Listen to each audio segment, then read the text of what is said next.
Friends, ఇప్పుడు అందిన వార్త కేరళలో మెదడు తినే అమీబా ఇన్ఫెక్షన్తో బాలిక మృతి అంటూ వార్తలు అయితే వస్తున్నాయి. ఫ్రెండ్స్, మరి మెదడు తినేది అమీబా ఏంటో, కొత్త కొత్త రోగాలు వస్తున్నాయి, కొత్త కొత్త ఇన్ఫెక్షన్స్ వస్తున్నాయి. మరి ఏంటో వివరాలు అయితే చూసేద్దాం. ఫ్రెండ్స్, అయితే కేరళలోని మల్లపురం జిల్లాలో కలుషితమైన నీటిలో స్వేచ్ఛగా జీవించే అమీబా వల్ల కలిగే అరుదైన మెదడు ఇన్ఫెక్షన్ అయిన అమీబిక్ మెనింగో ఎన్ఫెఫాలిటిస్తో బాధపడుతున్న 5 ఏళ్ల బాలిక మరణించింది.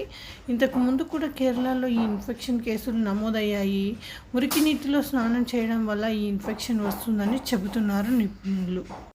అమీబిక్ మైనింగ్ ఎన్ఫెఫాలిటిస్ అనే అరుదైన బ్రెయిన్ ఇన్ఫెక్షన్తో బాధపడుతున్న 5 ఏళ్ల బాలిక కేరళలోని మల్లపురం జిల్లాలో మరణించింది. కలుషితమైన నీటిలో కనిపించే స్వేచ్ఛ జీవన అమీబా వల్ల ఈ ఇన్ఫెక్షన్ వస్తుంది. ఈ మేరకు మంగళవారం అధికారిక వర్గాలు వెల్లడించాయి. ఇక్కడి మున్నియార్ పంచాయతీకి చెందిన బాలిక కోసికోడ్ మెడికల్ కాలేజ్లోని మాతా శిశువు ఆరోగ్య సంస్థలు సోమవారం రాత్రి మరణించిందని పీటీఐకి తెలిపారు. వారం రోజులకు పైగా ఇక్కడ చికిత్స పొందుతున్నది.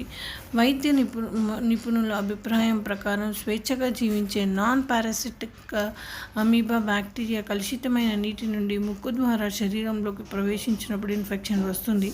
మే 1న సమీపంలో చెరువులో స్నానం చేసిన బాలికకు మే 10న జ్వరం లక్షణాలు కనిపించాయి.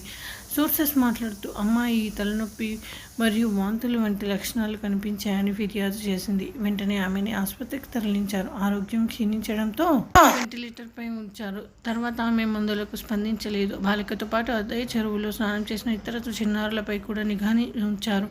అయితే అతను ఇన్ఫెక్షన్ లేని కారణంగా డిశ్చార్జ్ అయ్యారు. 2023 మరియు 2017లో రాష్ట్రంలోని తీర ప్రాంత అల్లప్పుజా జిల్లాలో ఈ వ్యాధి మొదటిసారిగా నమోదైందని సంబంధిత వర్గాలు తెలిపాయి.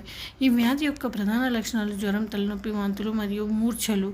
అమీబిక్ మెనింగో ఎన్ఫెఫాలిటిస్ అనే మెదడు దాని చుట్టుపక్కల పొరల ప్రాణాంతమైన ఇన్ఫెక్షన్. ఇది అమీబాస్ వల్ల సంభవిస్తుంది.